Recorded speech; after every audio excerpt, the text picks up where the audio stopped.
Good morning, everyone. Good morning, good afternoon, good evening, depending on where you're joining us from in the world. We appreciate you attending today's webinar. On behalf of the International Services and Engagement Office, welcome. We're very excited. Congratulations on your admissions to UC San Diego. Today's webinar is on finances and student accounts, and today we have a great group of colleagues and partners to discuss information on finances and in student accounts. So, next slide, please. So my name is Marie Monlapaz Rivera. I'm the Assistant Director for Student Services at the International Services and Engagement Office, also known as ISEO. And I will just have my colleagues go down the line and introduce themselves. I'll pass it along to Alyssa. Hello, everyone. My name is Alyssa Nicole Pinaranda. I'm one of the student account advisors with Student Financial Solutions. Really happy to be here today and to talk about payments and third party and everything you need for the upcoming.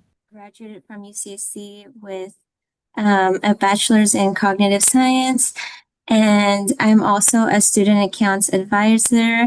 And I work at the Trident Pay office, and I'm happy to talk about what we do at Student Financial Solutions. And now I'll have Cherry introduce herself. Sorry, thank you. Hi, everyone. I'm Sherry Gallagher. I'm a senior relationship manager here at Flywire, and Flywire is one of the preferred vendors that UC San Diego uses for sending your payments to them for your tuition and fees. Thank you. So here's a quick overview of what we'll be discussing today. We'll be talking about ISEO and the International Services Engagement Office, our services we provide, Student Financial Solutions, also known as SFS, international payment options, and how to avoid scams. Then we'll have an opportunity to answer your questions at the end of our presentation. And we do have panelists if you want to pop in your questions. Next slide, please. Yes. You are currently, note that in listen-only mode, you can hear us, but we can't hear you. So we will be interacting with you with our Q&A feature to submit your questions at or you can contact us at icontact.ucsd.edu. We're recording this webinar. You'll be able to view it at our inewstudentwebinars.ucsd website. Yes. Before we get going, I'll briefly go over the Zoom control panel you all have. If you would like to submit your question, you may send it here through the Q&A button on your control panel, and it will be sent privately to us, to the presenters, and then we'll have time at the end of the session to answer some common questions that students may have. So first, let's go over a brief introduction of ISEO, or the International Services Engagement Office. We're here to support you throughout your time at UC San Diego. ISEO offers a number of different services, including pre-arrival support and orientation and webinars, such as the one you're attending today. We also are the office on campus that will support you in maintaining your status as an international student. And to do this work, we offer virtual and in-person advising after you arrive, and process immigration documents, and offer a number of other services. We also offer a number of programs and events to cultivate a globally engaged community here at UC San Diego, and our vision is to foster an inclusive and globally engaged university where all members of the international community have equitable opportunities to achieve their academic, personal, and professional goals so that we can cultivate a culture of global citizenship. So let's talk about the populations we serve. We are fortunate enough to have a very robust international community here at UC San Diego. We support over 10,000 international students, including both enrolled students as well as students who are working here after graduation. We also have over 2,000 faculty and scholars who work or conduct research here at UC San Diego. And with these international students and scholars, we support over 1,000 international family members during their time here. To do this work, we work collaboratively across the campus with a number of different partners to support our service population of just under 14,000. And you can see we are number 8 as a leading institution for hosting international faculty and scholars, and number 15 for leading institution for hosting international students. So you're joining a very robust international student community. So now let's take a moment to focus specifically on our international students. As you can see here, we have over 8,000 currently enrolled international students, with a pretty even split of around 4,000 undergraduate and graduate students, respectively. You can see the most popular academic departments as well as places of origin. And we have students coming from over 100 different countries. So you're joining a robust international community here at UC San Diego. So again, a warm welcome on behalf of the International Services Engagement Office. We recognize that the journey that brought you here may not have been easy, and we applaud you for your courage and resilience. We are truly excited to have you join our UC San Diego community, and we look forward to the many ways you will enrich our campus and to the opportunities we'll have to learn from one another. We look forward to supporting you in the months before you arrive and can't wait to meet you once you get here. So a few first steps we'll just talk about. For our graduate students, you'll need to log into your applicant portal if you haven't done so already and accept your offer admission, and be sure to fill out your statement of legal residence if it is listed. If it's not listed, there's no action for you to take on this. Most students are provisionally admitted at this time, so you can submit your items listed under your pending admission documents in your portal to finalize your admission. If you have questions, you can contact gradadmissions@ucsd.edu. We do have a representative, thank you, Shauna, also who will be able to answer any graduate admission questions that you might have. And for our undergraduate students, also, you'll need to log into your applicant portal and complete your enrollment checklist and accept your offer admission and complete the California residency for tuition purposes questionnaire. This is just a slide of our website, inewdegreestudent.ucsd.edu. That's where you can find information on how to request your I-20 or DS 2019 if you were not able to attend the previous sessions. And now I'll hand it off to our colleagues in Student Financial Solutions. So Alyssa and I work at the Student Financial Solutions office. We can help with any questions regarding your bills, any third-party billing, and any refunds that you're expecting. At our office, we also have the loan administration team. So this team handles loans once students graduate. So while you're a student, if you have any loan questions, you go to the financial aid office. But while you're in repayment after graduation, then you can come to our office with any questions. We also handle campus cards. When you're a freshman, if you have on-campus housing, you will receive your ID cards when you're moving in. But if you're a commuter, you sign up for the ID card distribution event, and then you can pick up your ID card at the appointment that you sign up for. That's going to be during the first week of fall. And after that, if you need any replacement cards, you can come directly to the Trident Pay office to have it reprinted, or if your card is damaged or lost. And then in regards to authorized payers, you can authorize any person as an authorized payer through your Triton Pay account. Once these payers are authorized, they can receive the following, which is like the monthly e-bill reminders. They can review any of your student account activity. You can also view any payments, which includes like electronic checks, credit card, debit card payments, 529 plans, and more, so like international payments. And then you can also update your profile and contact information. This service won't be out until later in August just because we are switching to a new system. So you'll receive further communications when that is available for you to use. So we have a payment plan called the Trident Registration Installment Plan. This plan helps you break down your tuition and registration costs into 3 installments. So instead of paying once at the beginning of the quarter for your tuition and registration, you can pay monthly instead. But please note that this enrollment is not automatic. You'll have to enroll yourself every quarter, and the enrollment fee for the early enrollment fee is $40. If you enroll after that deadline, it'll be $65.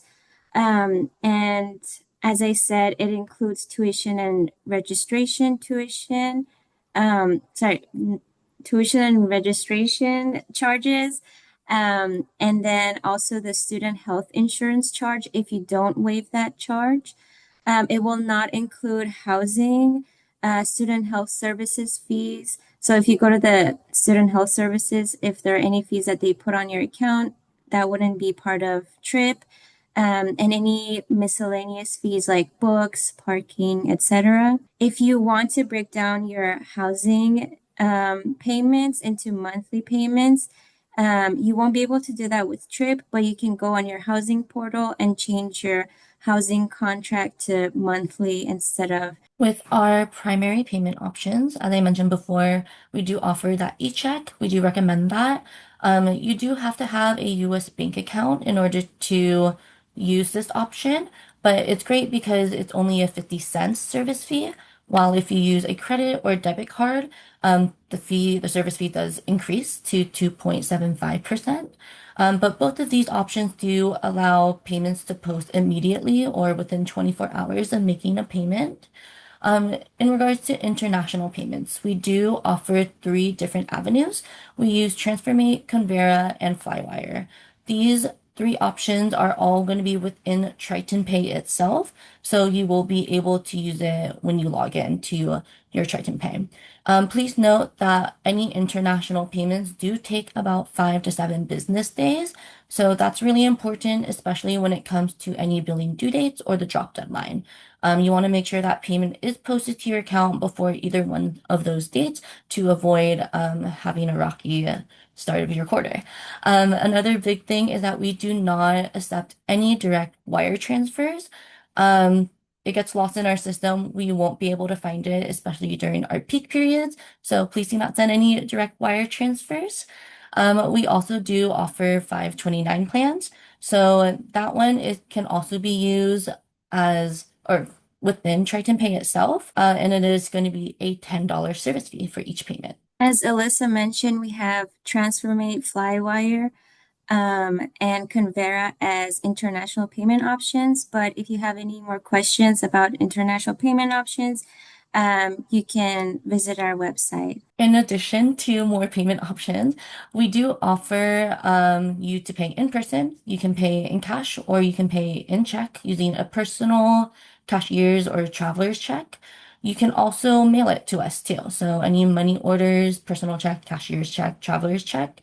Just note that all of these have to be made within a US currency. And when you are writing out that check, please make sure that you make it receivable to UC Regents and that it includes your first and last name and also your TSN, which is your Triton student number. So we also handle third-party billing. Third-party sponsors are agencies that pay your tuition on your behalf, and they partner with us. This can be either the military, an employer, an embassy, or a different agency. And our office bills them on your behalf once we create a contract. So all students need to do on their end is fill out a financial guarantee form. And you can find that form on the student services portal, student support portal, sorry. And once you complete the financial guarantee form, you'll receive an email to fill out a DocuSign. And then once you do that, our office goes ahead and applies the contract to your account, and then your fees will be covered. And you might need to apply for a UC SHIP health waiver because not all sponsors cover UC SHIP. And we recommend that you keep monitoring your account on Trident Pay, just to make sure that there aren't any charges that are still open, just making sure that everything's been covered. And if not, you can contact your sponsor to see if the rest is supposed to be covered. If so, you can contact our office. Just some important reminders: sponsorships should be approved before fees are covered. And make sure that you submit the financial guarantee forms at least a couple of weeks before the deadline so that this doesn't impact your enrollment. And as I mentioned before, not all costs are covered by all sponsors. So check in with your sponsor to see what costs are covered. So some key takeaways, just make sure to submit your financial guarantee form at least 1 week before the billing deadline. Make sure to sign your billing authorization form through DocuSign within 24 hours of receiving it through email. And keep checking your Trident Pay portal to make sure that your fees have been paid by your sponsorship. And then if you have any questions, you can contact third-party billing at ucsc.edu. In regards to scholarships, so all scholarships must be reported to the financial aid office. Again, since it is a physical check, please make sure it's sent out to UC Regents. That includes your name and your TSN. This is our address to send any of those checks. Please make sure that you have that mailing code, the 0009. That will make sure that that check is being delivered to the right office. And please note that we must receive all checks before the billing payment deadline, just to make sure that your enrollment is not affected. So just make sure you send that in as soon as possible. And then in regards to direct deposit, this is another great feature, or just a way to receive any refund faster. So if you are expecting any excess financial aid or any credits to go back to you, it goes directly to your US bank account instead of it being a physical check where you would have to wait for about 2 weeks. So just make sure that you sign up for that. And again, this feature is not open to you just yet. You would have to wait until August, but we will send out communication when that is available to you. So to make sure that you're safe with your payments, always make sure that you're checking who emails are sent from. First of all, don't share your credentials with anyone outside of your family. This can be a potential risk. And also use official payment methods that have been approved by UCSD. And if there are any third-party solicitations for payment of tuition fees, do not respond to that. Make sure that the email that you're seeing is from UC San Diego. Also, some students use WeHousing. Just be aware that sometimes students have received eviction notices because WeHousing hasn't sent their payments to the owners. So just be careful with that platform. Also, if you receive any suspicious calls, don't cooperate with any kinds of threats. Report any issues to the UC San Diego police. You can also notify your international student advisor for any students on campus, for any, resources on campus for you. Right. And then, yeah, if you have any further questions, this is our office hours, Monday to Friday from 10 to 4. We are located in the Student Services Center, the Triton Pay office in Suite 170. If you have any further questions, you can always call us.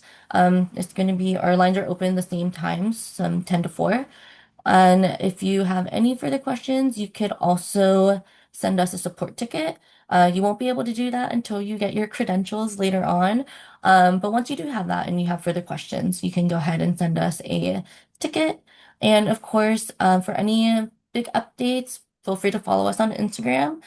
Best way to connect with us and just to make sure you're on top of everything. And then I will be sending it over to Sherry. Thank you. Hi, everybody. I just wanted to quickly talk you through how to make a payment using the Flywire system. As mentioned before by Elisa, this is one option to be able to send your payment to UC San Diego. And it's important to have that payment be sent securely, but also giving you the opportunity to send it from anywhere in the world at any time. So next slide.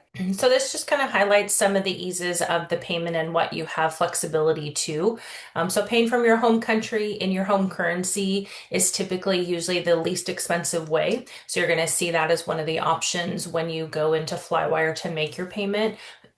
You can also track that payment so that way you see how it starts from that initiating process to it received by UC San Diego. You can track that payment fully. We also have client support where you can either chat with them when you're going through the payment process, or you can phone them or email. They do speak about 30 different languages, so they will be able to typically connect with you in your home language, or get assistance from their team to do that. And they're available 24/7. Also, it's a fast and easy way to send your information, so that way the information is secure as well. We also don't charge any intermediary bank fees. When you go into Flywire, you're gonna tell us how much you need to send in US dollars, and then the next step is going to be to show you how much it would be to send in your home currency for that US dollars to be received by UC San Diego, and we're going to show you what those costs are up front.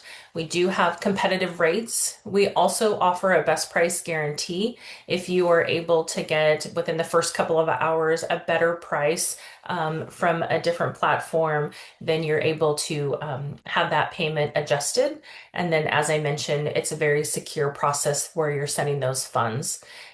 You can log into the system or you can go through it like a secure checkout. So you can use your email to be able to track that again 24/7. You can get a lot of additional support and information at flywire.com. And you can also sign up for text messages so that way we're contacting you as the payment is going through those different processes. So this is the first step of what it's going to look like. You're going to log into your Triton Pay, and from there you're going to click on the left-hand side that you want to make a payment. You're going to see Flywire as one of the payment options. And once you select Flywire, it'll take you to the next step. So here you're going to say, what is your home country? Where are you sending those funds from? So there's a huge drop-down menu. You're going to pick your home country there. Often this dollar amount is going to be pulled over into this amount area, but you do have the ability to adjust that if need be. And then next step is going to provide you with all of the options that we have available in your home country. The top item there is always going to be the best price for you, typically in bank transfer, but it also may be what you've used in the past. So the system is going to be able to track your information of what you've used before and select it as a payment process. But you can scroll through that, whichever option makes the most sense for you, that's what you can use. We're presenting this in your home currency, which is going to then replicate the dollar amount that you said you needed to send for US dollars. The next part is going to be to fill out the payer information. So this is who is sending the actual funds. Is this a parent? Is this you? Is this a grandparent? Whoever is going to be providing us with their account information, their banking information, that's who you're going to want to list here in the payer information.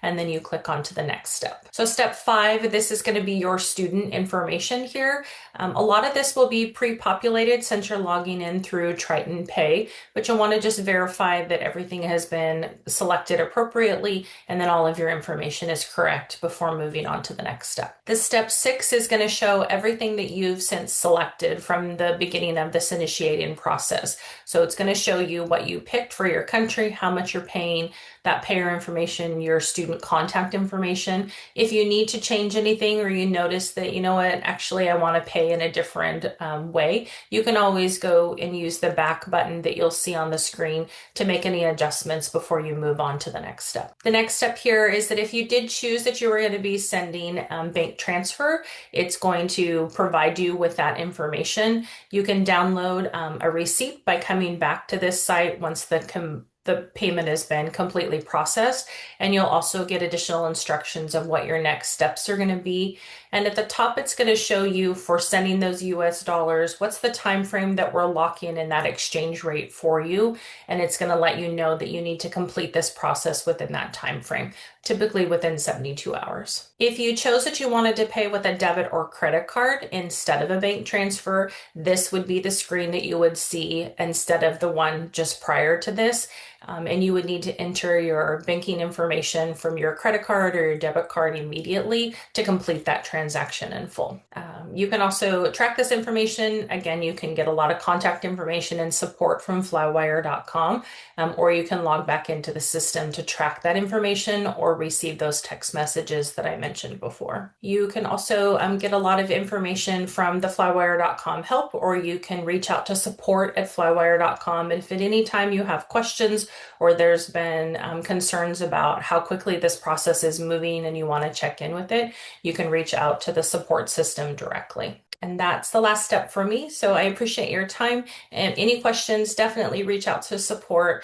We appreciate you using the Flywire platform. And thank you to the team for allowing us to join today. Thank you again, Sherry, for joining us. All right, now I will share about some opportunities to get engaged and active here at UC San Diego. So our iNews Students newsletter, once we have your accounts and emails, we'll be able to send you information on important critical information and updates to your UCSD email. For example, these webinars.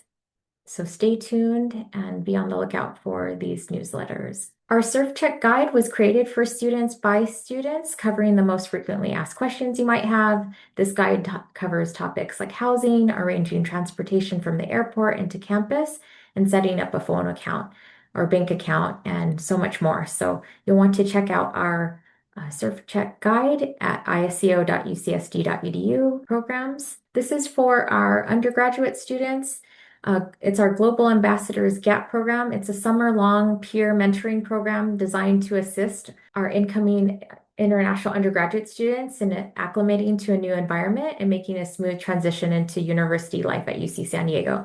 So this program pairs incoming undergraduate students with current student mentors in order to encourage cross-cultural exchange and create a positive transition and adjustment for our incoming students. Many of our students who participated in GAP say it was one of the most helpful things in supporting their transition to UC San Diego.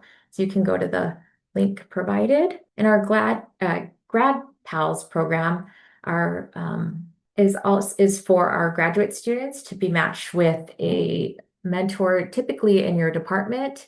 And it's to, again, assist you with acclimating, learning about next steps to be a graduate student and make your transition to the UC San Diego campus. So some of our signature programs I want to highlight for iPrograms. This is our way to have you build community. These are our signature programs, and they're offered typically monthly. They're recurring events that are touch points for our international students and our community to connect, engage with one another. If you're curious about learning more about these programs, you can visit iprograms.ucsd.edu. So our iEvents calendar is a live calendar that's filled with events not only offered by our office, but other offices and student groups on campus.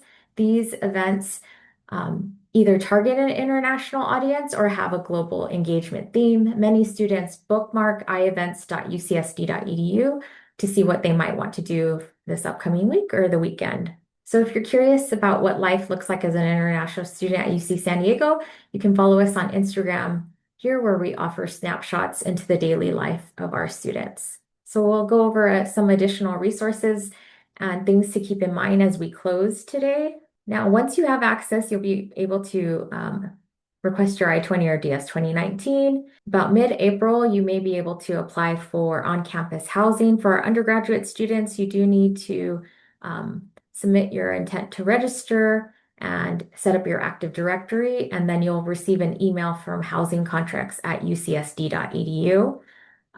The housing deadline for our undergraduate students is June 7th, and for our graduate students, this information will be coming and available in May. And in July, everyone's health and immunization requirements and OPHD training is required. And then September, tuition will be due.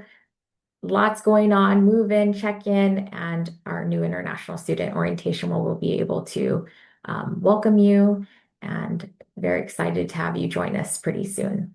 Some of our upcoming pre-arrival webinars, the next one will be student life and getting involved for our undergraduate students. And then next week, campus safety and getting set up in the US, our Surf Check Live. And then May 5th for our CVIS transfer process for F1 students. If you're currently in the US attending another school, or if you're on OPT. Here's some of our contact information. I see some questions have been posted in the chat, and I will have my colleagues, I think, we'll start to go through these questions. So one of the questions reads, I'm a readmitted MSBA student. I was previously issued an I-20, but I did not enter the US.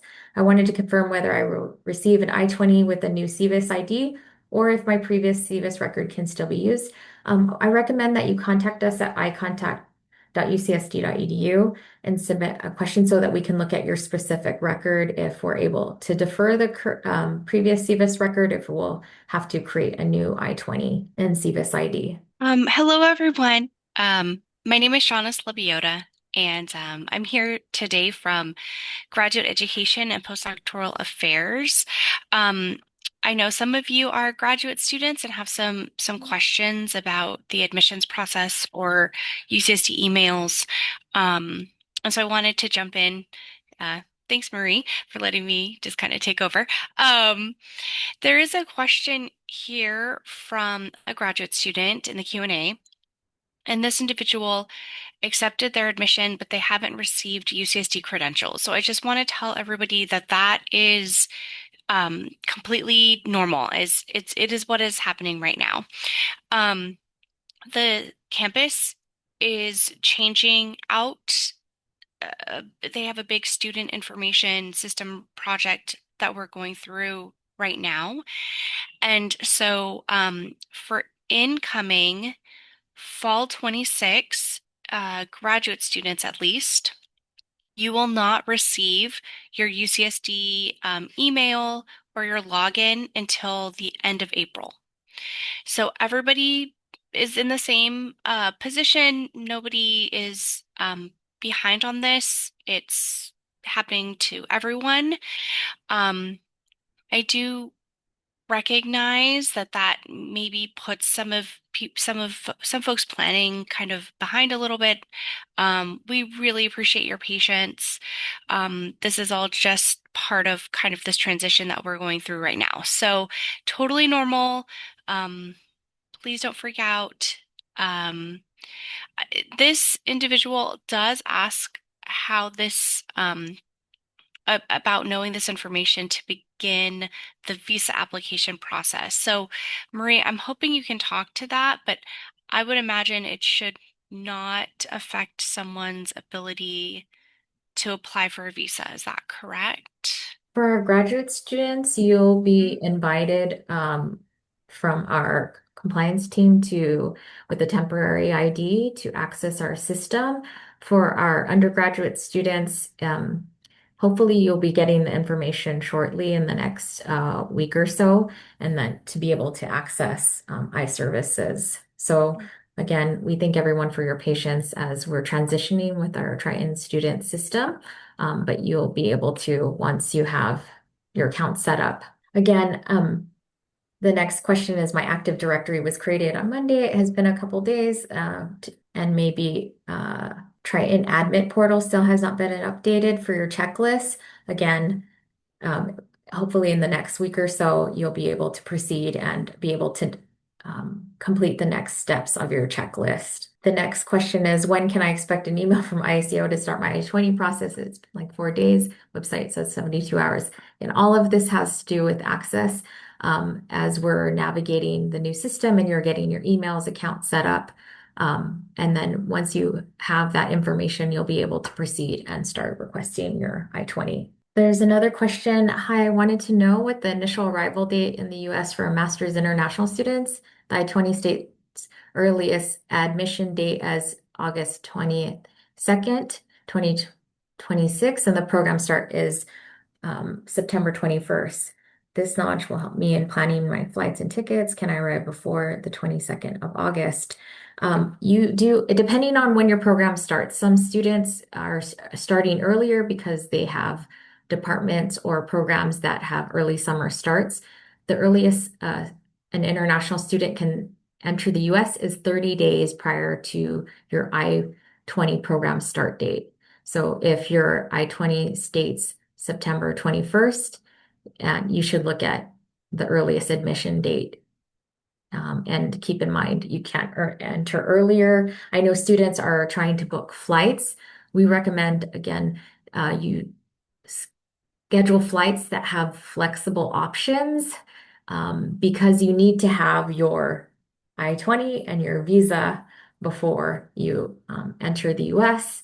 And so it's really important that you leave those options available. That's what we recommend with having flexible flight itineraries. Thank you again for attending and for this great question. One of the questions is, how do I request an Active Directory credentials?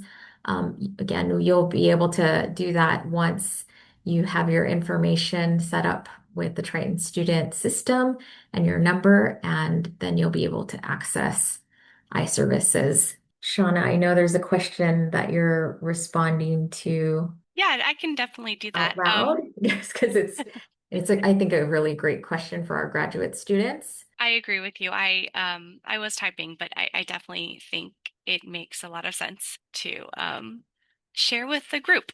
So the question that we received is asking about research assistantships or teaching assistantships for master students in computer science. And I have a few things to say about this. One is I'm going to put in the chat an email, or sorry, a link to a website, to ours office website, but specifically this is the pages that talk about graduate student employment. So I'm going to put a link in the chat right now, and that should be accessible to everyone. And this is a great place to just learn more about what it means to be graduate student employee while you're at UC San Diego, kind of what some of those policies are, things to keep in mind. You need to stay fully enrolled. These are the current pay rates. Lots of great information on that site about what it means to be an employee. The other thing that I want to also say is earlier in this series, we did have a session where we explicitly talked about, well, actually, two things. We talked about graduate student funding kind of more broadly, and then we also had a session where we talked about the English language proficiency requirement to be a TA. And so those were really great sessions. And if you have not had a chance to take a look at that material, I definitely recommend it. And I believe they can get there by iWebinars, or is it iNew Student Webinar? Let me check.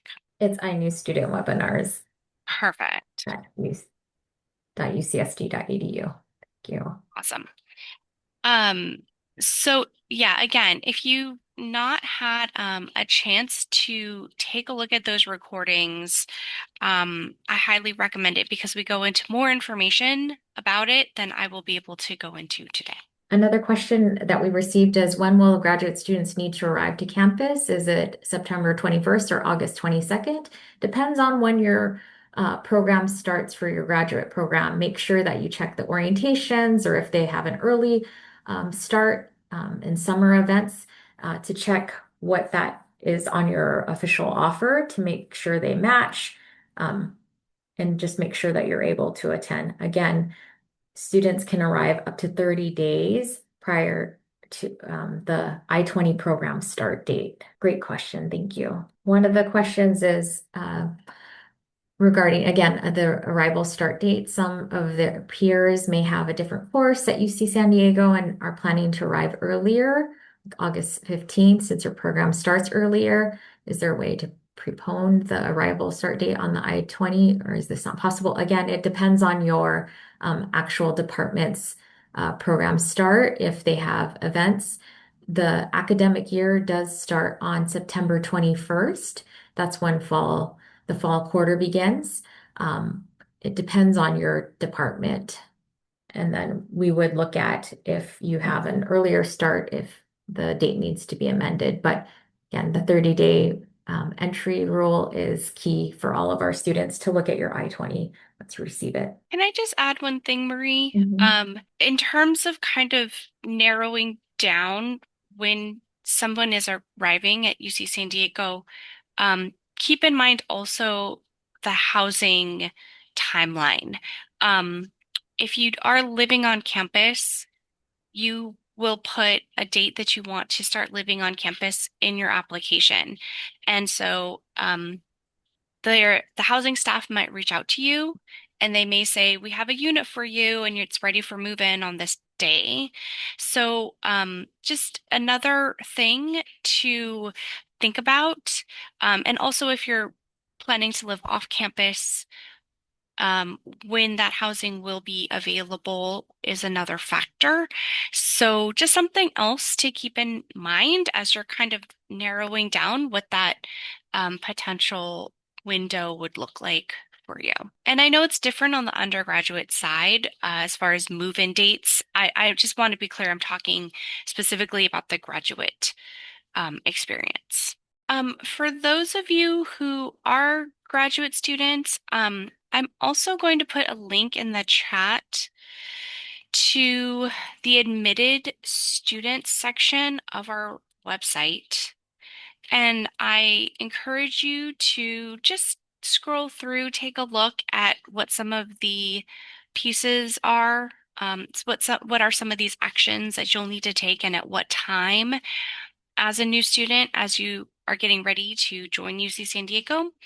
So if you haven't taken a look yet, or if you just want to refresh your memory on some of these things that are coming up, highly recommend checking the admitted students page. And again, this is for graduate students. We're the office that works with grad students. But it's never a bad idea just to take a look and remember what's what. Thank you, Shauna. And I see a question, how long does it take to get the I-20 after you submit your financial documents? Make sure that you do click on the submit button in iServices. Sometimes students may miss that step. It does take about 15 business days once we receive a complete request. If the request is incomplete and more information is required, ISEO will send that information and set it to draft status, requesting the required documents, and then the clock starts again with the process. So just make sure that financial documentation is up to date and meets the requirements for the I-20. One of the questions, could you please clarify once the I-20 request is put on hold, how much time it takes again to get the I-20? It depends on the documentation when you submit it and once the 15-day processing from once we receive a complete request. Any other questions or our panelists? I know from Student Financial Services, if there's anything that you would like to highlight or for our students today and our attendees. Most of the questions were I-20 related, or if anything else, Shauna from GEPA for our graduate students, if anything else you'd like to highlight. I don't think so. Student Financial Services, no other reminders. I can't really think of anything, but they will receive further communications from us later this upcoming months for all the other credentials. Well, we thank our campus colleagues for your presentation and for joining us and the helpful information. We could not do this work alone. For our students, you'll see UC San Diego is a very large campus, and we partner with our different units that are subject matter experts in their areas. So we may be referring you to them when you have specific questions that are outside of ISEO's purview. But we are really happy that you were able to join us today. Thank you for attending today's webinar. We hope to see you in the future at our other webinars coming up. And with that, I will close out our webinar. I hope everyone has a wonderful rest of your day. Thank you. Take care.